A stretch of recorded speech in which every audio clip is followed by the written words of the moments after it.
Vasanthakumar Raman blog YouTube ചാനലിലേക്ക് ഏവർക്കും സ്വാഗതം. ഞാനിന്ന് പറയാൻ പോകുന്നത് ശ്രീനാരായണ ഗുരു ജയന്തിയെക്കുറിച്ചാണ്. കേരളത്തിൻ്റെ നവോത്ഥാന നായകന്മാരിൽ പ്രമുഖനായിരുന്ന ശ്രീനാരായണ ഗുരു മഹാനായ യോഗിയും തത്വചിന്തകനും സാമൂഹ്യ പരികർത്താവും കവിയും കൂടിയായിരുന്നു.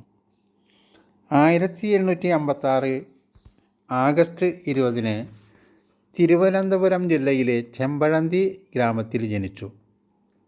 മലയാളം, തമിഴ് ഭാഷകളും വ്യാകരണം, കാവ്യം, നാടകം, അലങ്കാരം തുടങ്ങിയവയും പഠിച്ച ശേഷം പുതുപ്പള്ളിയിലെ കുമ്മമ്പള്ളി രാമൻപിള്ളയാശാൻ്റെ കീഴിൽ ഗുരുകുല വിദ്യാഭ്യാസം നടത്തി.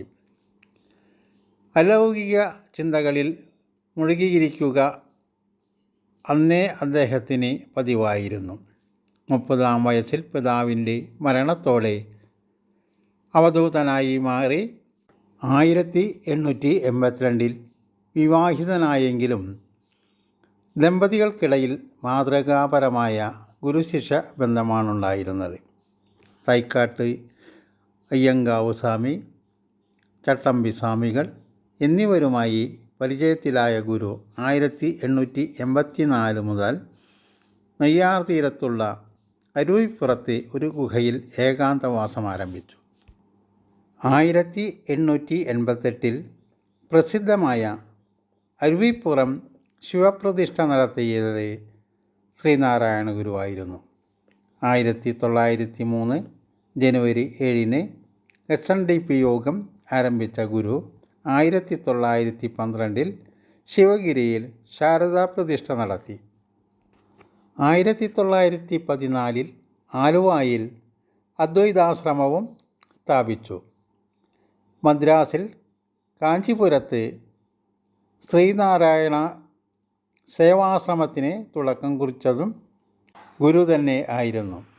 മഹാകവി രവീന്ദ്രനാഥ ടാഗോറും മഹാത്മാഗാന്ധിജിയും ശ്രീനാരായണ ഗുരുവിനെ സന്ദർശിച്ച് സംഭാഷണം നടത്തിയിരുന്നു.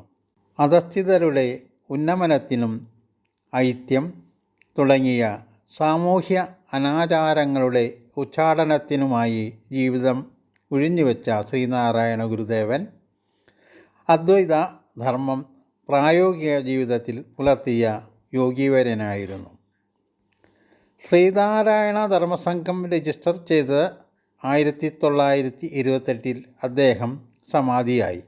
ഒരു ജാതി, ഒരു മതം, ഒരു ദൈവം മനുഷ്യന് എന്ന് ഉദ്ഘോഷിച്ച അദ്ദേഹം മതഭ്രാന്തന്മാരോട് ഇങ്ങനെ പറഞ്ഞു: മതമേതായാലും മനുഷ്യൻ നന്നായാൽ മതി എന്ന്. ദൈവചിന്തനം, വിനായകാസ്തവം, ഗുഹാഷ്ടകം, ഭദ്രകാളിയാഷ്ടകം, ആത്മോപദേശ ശതകം, അനുകമ്പാദശകം, നിവൃത്തി പഞ്ചകം തുടങ്ങിയവയാണ് ഗുരുദേവൻ്റെ മുഖ്യകൃതികൾ.